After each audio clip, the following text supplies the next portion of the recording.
esengo lisusu kozala boso baitandula bino po kokabola to kopesa kosolola mataka penza ekolo Congo na BM Télévision.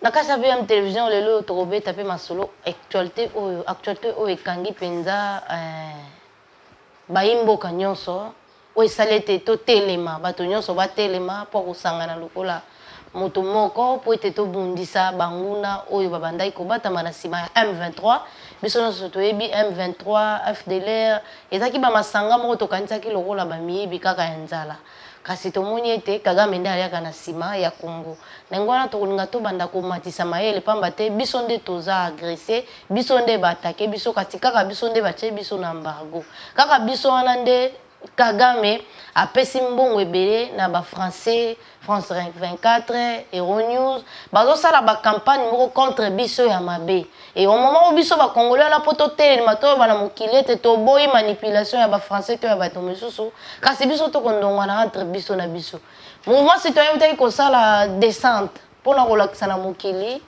to boyi kosangana na ba Rwanda te to boyi kosolola makambo tel M23 Rwanda sala makambo na biso to sala makambo po tolobaki eloko mibale na kati eloko mibale to kopona moko soit la guerre ou la paix nde to sengaki kasi ya pasi mingi lobi ndeko Martin Fayulu Madidi a marché lobi na mutuka asimbisi bato machette bitumba esalami na yolo médical bato na machette kasi kokamwa tokosenga image oyo ya Bukavu ya Ruzizi Day ndenge nini ba policier baza motivé kosangana na population po ete bakende kobunda bitumba longo kasi lelo na Kinshasa ndeko Martin Fayulu azotinda ba population babundana na ba policier na likambo nini Rwandais ke Rwanda kokota na kati ya marche wana na bandi kozalaka yango te tokobeta masolo dossier ya matata po nyezongi lisusu tokokoma nango tina suka et puis ndeko na biso François Beya ozaki bongo na esika to okengela kosala bokengi na ebonga to na esika bongo ya tata ya ekolo Antoine Diombo Tshisekedi asala tala penza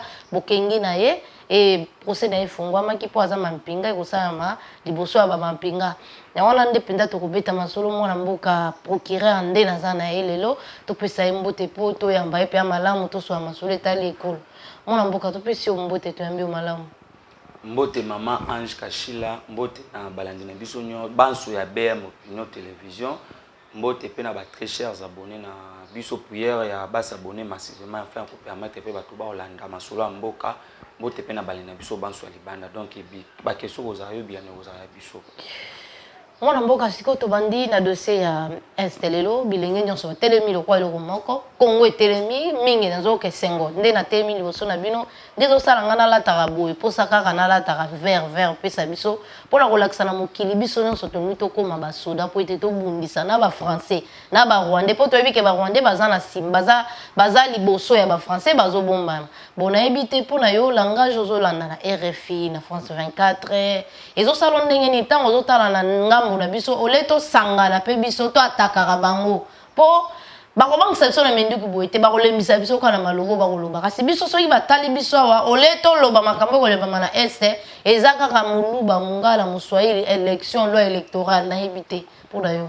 En tout cas merci beaucoup Maman Ange la journaliste d'investigation. Merci pour na balandi banso et surtout pour na féliciter pour avoir que vous soutenez nos militaires au front. Pour mettre en déroute les M23. Donc vous devriez savoir ceci. Actuellement dans notre pays, il n'y a pas l'opposition. Il n'y a pas vraiment l'opposition. L'opposition actuellement est dans les poubelles. Parce que quand la souveraineté de l'État est attaquée, quand le pays est attaqué, ou soit tant on dans la guerre, il fallait que tout le monde a battu nos bas s'unir pour total combattre c'est pour vaincre l'insécurité à l'est du pays. Curieusement, à la place de marcher pour soutenir nos FARDC, ils sont dans la rue pour réclamer par rapport à la loi électorale. Pour moi qui marche le cas qui récemment a battu à la Mouka, El Martin Fayoulou, en train de vous dire que nous allons accompagner les militaires. Alors ce n'est pas ça. Indirectement, ils sont en train de soutenir l'armée rwandaise. C'est ça les vraies informations. Alors, comme le commandant suprême, le chef de l'État, monsieur le président de la République, est déterminé par rapport à sa volonté politique de faire en sorte les lois pour mouiller maillot pour nous vaincre l'insécurité à l'est du pays. C'est pour cela que vous avez vu la résolution nyonso au Izwamaki na Nairobi, na Kenya par l'entreprise ya président Uhuru Kenyatta. Lelo eza endossé approuvé na Conseil de sécurité des Nations Unies. Hier, vous avez vu comment c'est le Conseil de sécurité des Nations Unies et endossé la résolution on a kolobaki non ba sengi na bato nyonso ba déposer manduki ba kota na secteur ya démobilisation na stabilisation na kati armée na biso yango moni lelo peuple congolais lelo biso ba parlementaire de biso ba communicateur ya parti to ko sensibiliser bato parce que lobby tout ce qu'on est en train de subir actuellement parce qu'on peut permettre ngato kota na fin fond ya makambo ya insécurité ya makambo ya guerre ya est ya mboka boye ba place botawe utaki. Tout ce qu'on est en train de subir aujourd'hui, actuellement, dans notre pays par rapport à l'insécurité, ça n'a pas commencé dans notre régime, ça n'a pas commencé dans notre pouvoir. Nous ne sommes pas les responsables, mais les autres sont victimes, il y a insécurité totale laissée par la Kabylie. Preuve année, dans l'accord, il y a le Mera, il y a Kabila, dans l'entrée à Fidel. Vous avez vu comment l'accord a été signé par les Rwandais, les Burundais, les Ougandais, dans l'hôtel le Mera au Rwanda. Il y a facilité que l'armée n'a biso n'a pas haute poste stratégique et ça la diriger na ba Rwandais ba Ougandais ba Burundais prévenu chef d'état-major James Kabarebe aujourd'hui as ministre de la défense na Rwanda vous avez vu le ministre des affaires étrangères Bizimakara les lois à haute autorité na Rwanda même ba Bugira c'est pour vous faire voir quoi c'était par rapport aux accords Rwanda ndo mona ki ba Rwandais ba okipa ki ba régiment na biso na armée ba bataillon na biso na armée et tout le service et renseignement militaire et puis civil c'était contrôlé par les Rwandais. Et Kabila arrive au pouvoir. Là, l'IDPS n'était pas au pouvoir. Avec les accords, il y a M23, signé par l'ancien ministre des Affaires étrangères, Raymond Chibanda. Un certain 23 mars 2009, là, l'IDPS, ou soit Tshisekedi n'était pas toujours au pouvoir. Là où ça permet les M23, quand on a des institutions politiques, donc le Parlement, le gouvernement, et puis les postes stratégiques, il y a armée Nabiso. Il y a un moment qui va militaire armée Nabiso, les Congolais qui tuent au front. Pourquoi? Parce que le système n'a pas de sécurité, le système même il y a renseignement, nous sommes au Rwanda. Aujourd'hui, maintenant, au moment où on a bateau, on a une insécurité totale, c'est comme si Bango Kabila nous a laissé plus ou moins 540 officiers tout rwandais au sein de l'armée. Aujourd'hui, grâce à son excellence, monsieur le président de la République, que vous avez vu le chef d'état-major créer structure il y a identification au sein de l'armée par rapport à bateau bakota na bakor ya San City. Donc bateau faut pas comprendre les lots que non Kabila a créé avant même un pont illégal créé en 2011 plutôt pour faciliter l'incursion rwandaise dans le sol congolais, voire même permettre que le militaire rwandais va contrôler la frontière na biso, va contrôler la site minier na biso. Mais aujourd'hui le président est déterminé, il est en train de mouiller les malheurs. C'est pour ça que nous appelons au soutien total de sa population afin de vaincre le sécurité, parce que le président est déterminé. Prévenez, vous avez vu, le président du sécurité a dit aux Rwandais, au Rwanda, et puis aux Rwandais que non, ou soit vous voulez la paix totale, ou soit la guerre totale. C'est pour la première fois depuis que Kagame qu'il puisse être secoué. Et puis, Kagame fait plus de 22 ans au pouvoir dans Rwanda. Il n'a pas pu faire l'armée rwandaise puissante en Afrique. Mais aujourd'hui, tu sais qu'il y a que 3 ou 2 ans au pouvoir. L'armée congolaise, le FARDC, est classée en Afrique 11e. Mais l'armée rwandaise est classée 44e. Mais Kabila est au pouvoir pendant 20 ans. Donc, Kagame a la politique à hypocrisie, la politique à groupe armés. Et quand il est frappé à ces victimisations dans le génocide rwandais, nous avons fait même en sorte que non, tout ça, la extradition. Il y a général, il y a NCD, son nom, mais qui est puis Sultan Makenga, où il y a Congolais. Na entreprise ya ba militaire rwandais basamba sur le sol congolais. Yango toko ebisa bato que non, toko benga bato. C'est le moment de soutenir nos FARDC parce qu'on doit en finir avec l'insécurité à l'est du pays. Est-ce que vous avez les canisiers pour ça la contrôle to ya ko identifier wana ozomona ekoza makasi boko yeba ndenge nini ete moto azamu yimbo kote o akotaki boko yeba ndenge nini. Maman, je peux vous dire actuellement la technologie va même évoluer. Vous avez vu récemment le président de la République. Déjà, quand on a déjà 180 militaires ont été déjà. Automatiquement. Il y a le militaire qui Kabila tika na mboka oyo, batila ko zota ba formation te. Prévenez na ko yebisa yo. Même lui-même Kabila qui est devenu chef d'état-major, il y a armée à quel âge? Pourquoi ma chef d'état-major faut à la breveter d'état-major ou soit au remporter la victoire rébellée. Mais Kabila avait 22 ou 23 à l'époque, mais il est devenu un chef d'état-major, lui-même militaire au sommet de l'État, mais il avait prouvé son incapacité de finir avec l'insécurité à l'est du pays. Il avait étalé son amateurisme sur la place publique par rapport à l'insécurité. Mais tu sais qu'il n'est pas un militaire, un civil qui est en train de lutter. Je peux vous dire récemment, en fait 2 jours passés, bon, le président a vu une ordonnance parce qu'un chef d'État agit par une ordonnance.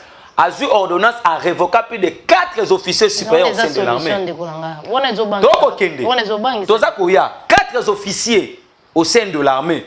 Dans l'officier va révoquer, il y a un officier, si c'est Kabiri, si c'est Kabiri, Kaoubi, si c'est Kabiri comme ça.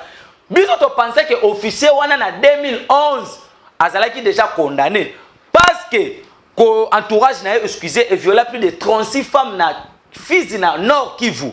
À l'époque, à sa condamnation depuis février 2011, le 24 février comme ça. Mais curieusement, dans la révocation, tout le monde officiel n'a pas la révocation. C'est ce qu'on a dit, c'était de la haute trahison. Mais les gens comprennent ce qui ont mis en place au sein de l'armée pour lutter contre les officiers tout rwandais au sein de l'armée.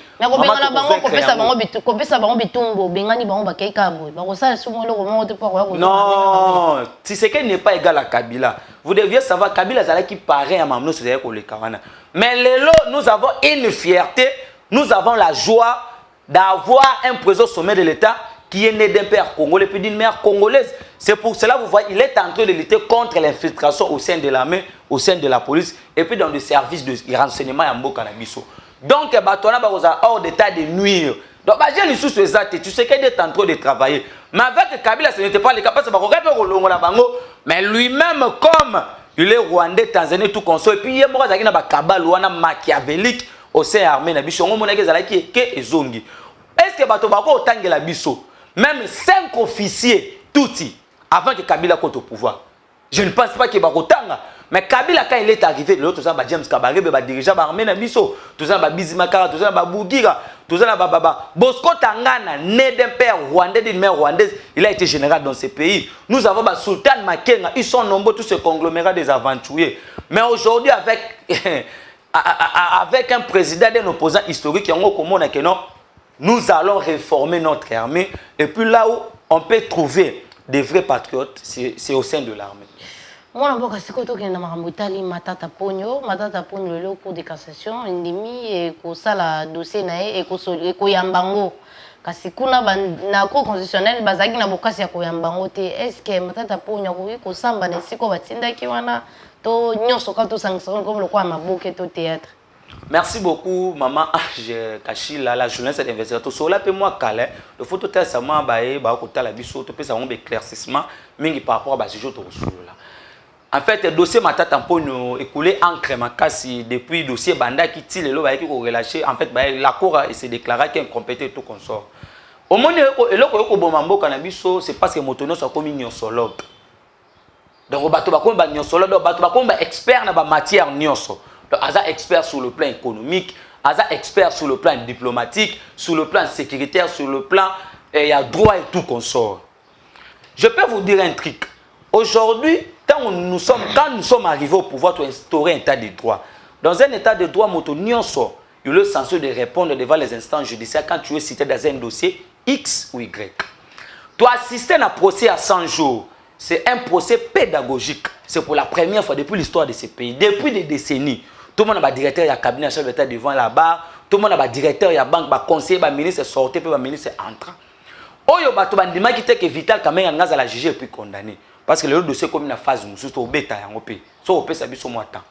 Mais Matata Pogno, il a été premier ministre de ce pays. Au coup tu dire par rapport au premier ministre Mosusu.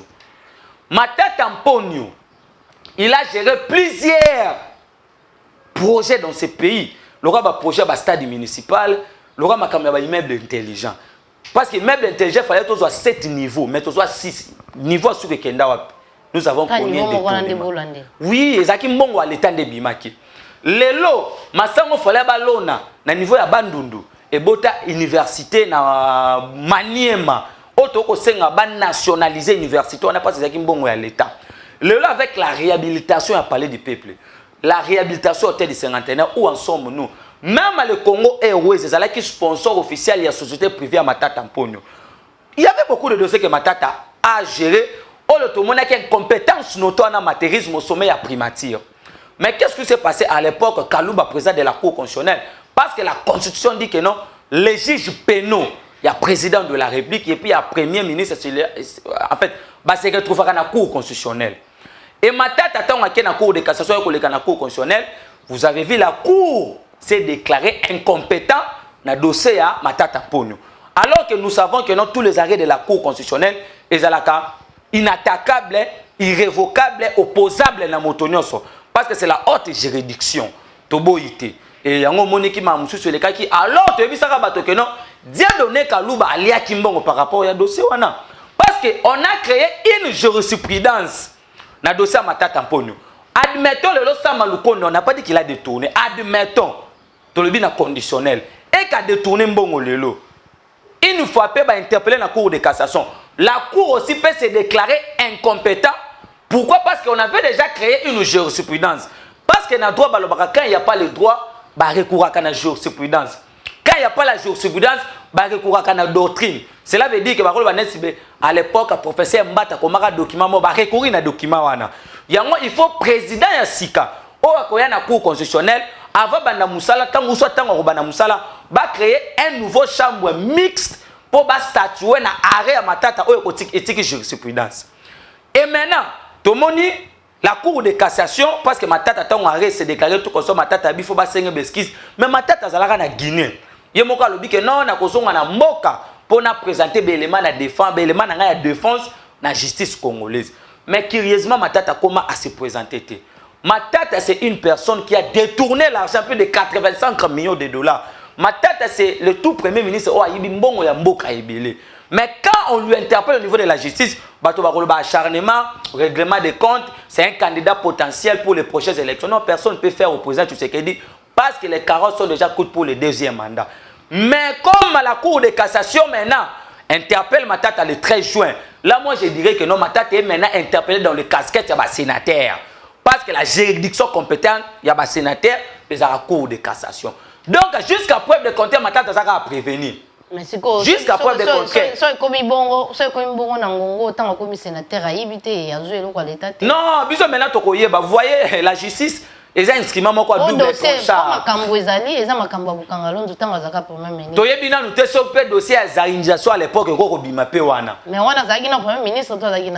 Madame, je vous dis que non, la justice, ils ont un instrument sensible, même dans deux états de droit. Vous savez, à l'époque, hein, la personne qui était notre mentor politique, qui continue toujours à être notre mentor politique de résumé moi, Papa Etienne Tshisekedi un état de droit, ils ont un instrument sensible. Donc, vous voyez, dans un état de droit, on peut condamner la personne, Bomoni Mabé.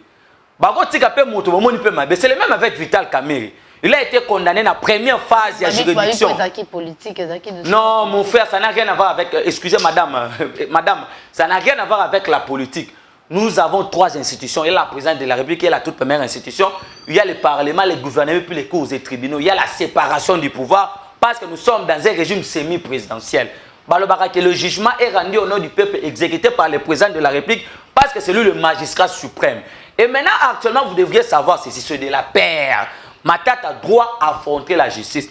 Matata doit nous donner des éclaircissements palpables, tangibles, par rapport à dossier à Bukangalonzo pour avoir géré plus ou moins 245 millions de dollars. On va Congomani Bana Bosenga Beba place Mongwane Kendaki. Et maintenant, quand la Cour de cassation, ils ont issu le dossier le 13 juin. Soyons calmes. Personne n'a peur de Matata pour les prochaines élections. Bisogou to ana posa ke aller la justice ba la veiller pour aller bientôt battre en 2020. Le droit de battre Moïse Katumbi, le droit de battre Kabila Soko postulé, le droit de battre soi-disant la médiocre première dame Olive Lembe qui a mal géré mais l'entreprise est belée en Mboka na biso. Il y a avec le dossier Matata Ponyo, la justice doit faire son travail. Madame, nous sommes dans un état de droit. Aujourd'hui, vous avez vu que Kamerhe était devant les instances judiciaires. Nous attendons parce que l'affaire de Kamerhe est prise en délibéré la semaine au Tokobanda. Et puis Matata doit nous donner des éclaircissements. Vous avez vu, c'est ce qui a fait voir même le départ de Kalouba. Parce que Kalouba il a été corrompu par Matata Ponyo à une somme de 5 millions de dollars.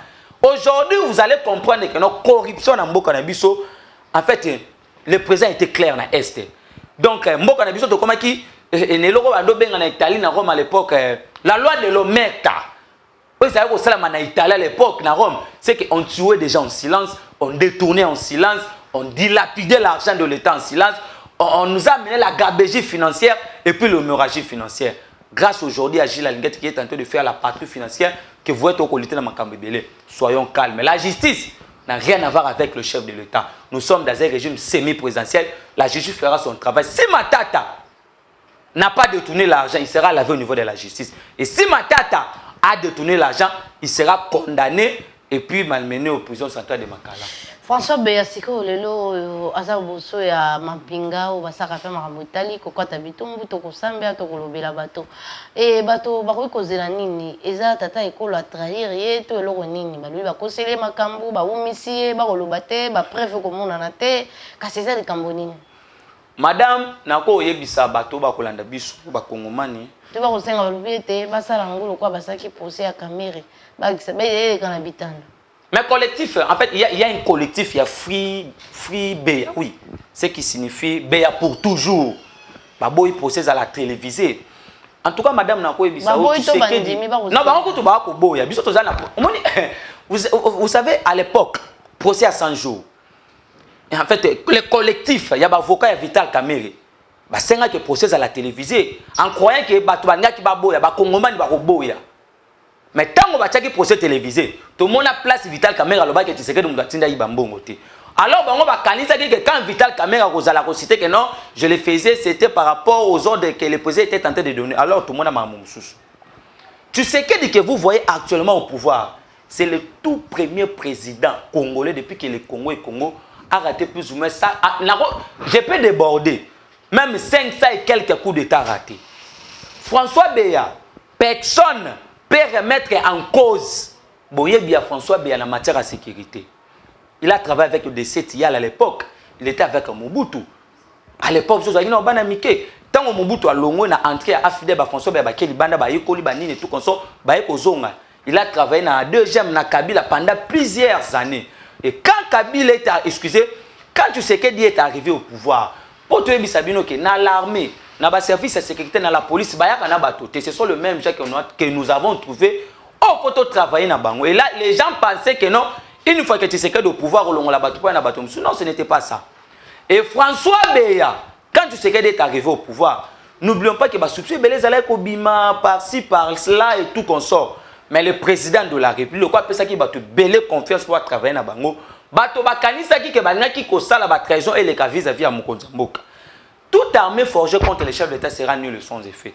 François Beya est accusé dans Makambo Belé. Il a voulu comploter la vie à président de la République. François Beya est allé plus loin en incitant le militaire. Ba désobéir ba loi misusu pour ba sala coup d'État vis-à-vis à chef de l'État. François Beya est allé à l'époque en Zambie se rencontrer avec John Numbi. Quand Tshisekedi a fait des réformes au sein de l'armée, vous avez vu John Numbi au Katanga, à Sangisa notable de Katanga en disant qu'il n'est pas un agneau. Donc cela veut dire qu'à chaque fois il peut attaquer le régime en place. C'était en complicité avec François Beya. Il y a un matière,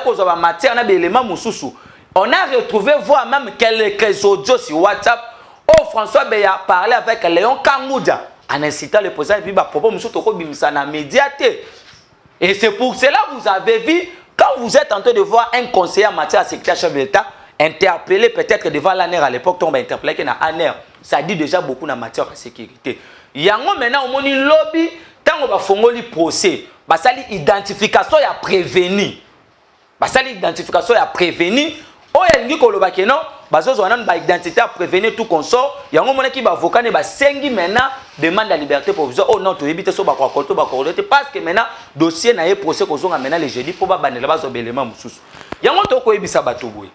Lelo faut comprendre Mokonzi ya mboka aza président na volonté individualité. Aza président na volonté nzambe pour na volonté la population conformée avec l'article 5 de la Constitution.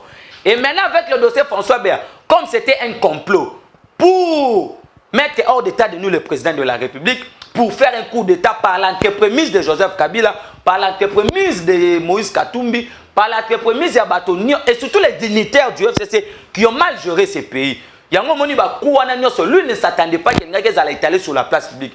Mais non, l'UDPS, c'est un parti et où ils ont trahi lié na bango babandana na Martin Fayulu, babandana Vital Kamere, babandana Kabundi, babandi na François Beya. Na okango trop pas bato FCC. Na ko yebisa bato avant président comme chef de l'État, loba na top Congo, ceux qui to komi na pouvoir, atoza mwana mai nanga une fois que oyibi mbongo oza devant la justice. Donc à l'époque, Kamer voyait, c'est comme si il était tenté de co-gérer le pays avec le chef de l'État. Kamer voyait, c'est comme si c'était lui le faiseur du roi et il était tenté de co-diriger le pays avec le président. Puis alors ce n'était pas ça. Mokonza zala obe moko. Yango moni Kamer a quoi na makamoni à 100 jours. Surtout que na mamouya Martin Fayou à l'époque, Toko Boya était nous avec Fayou à l'opposition.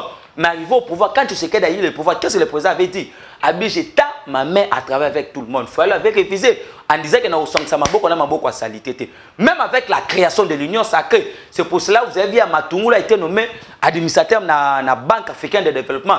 Toké na Jean-Marc Kabound. Vous deviez savoir, l'IDPS n'a pas trahi Kabound.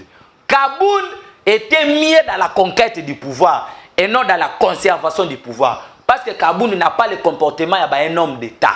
Donc la page Kabound a été déjà tournée. Et François Beya, comme il était dans l'entourage du chef de l'État, il a voulu trahir, comploter, faire un coup d'État. Il a fait atteinte à la sûreté de l'État. Automatiquement, ils doivent déférer devant les instances judiciaires parce que nul n'est au-dessus de la loi. Yo, madame, il faut vous comprendre que Mokonjuku tu as un juge pénal. Premier ministre a un juge pénal. À combien plus fort qu'un conseiller en matière de sécurité a un juge pénal. Yango to tike l'union sur maboko la justice et puis il y aura de grandes révélations dans le dossier à François Beya au Bakongomani bakozala surpris. Tozo clôturer na 995 millions de francs aux a détourné na ville de Kinshasa na ministre ya intérieur et na ministre ya ba ministre au batala makambo ya misolo na Ngomba Kinshasa. Jean Vundi, ministre de la Finance et Intérieure. Ministre de la Finance Intérieure, Aïbi Mbongo, Mbongo, ça encore, il y a IGF. Na évité pour nous, Olé Aloba, ville, laisse-moi répondre, l'objet un bon on des acquis pour nous ça l'assentiment à ville. On a évité celle là qui on a wapi tant tout ce qu'on a gombe a évité place signaux pour les gars qui on a qui analyse na yo pour na mbongo et bimi ça encore à IGF au moment où batonyon ça va simba ibenga l'état il faut IGF aye bambongo zo sala nini et puis na nazo bimisa mbongo mamkoloni. Merci beaucoup maman Ange Kachila, merci beaucoup. C'est une question pertinente oyo ko senga vraiment tous abelema mingi par rapport yango. Mais ce qui est sûr, il faut comprendre que Gilles Alingete, c'est un patrimoine national qui est vraiment qui toque et puis ma casse. Par rapport à dossier en bon et bimi, il faut comprendre que lelo même dans ma cambu Argentine ngobila. Oyo biso ba parlementaire de bout ko déplorer na makambo ko leka. Vous avez vu la mobilisation tout azimut tout et salama qui récemment na stade de Marty par rapport à la sortie officielle la partie à ACP Argentine ngobila. Oto ko mituna nanu mituna ke misolo ko uta wapi avant ngobila comme gouverneur parce que avant ça la même sortie officielle il y a parti à ACP.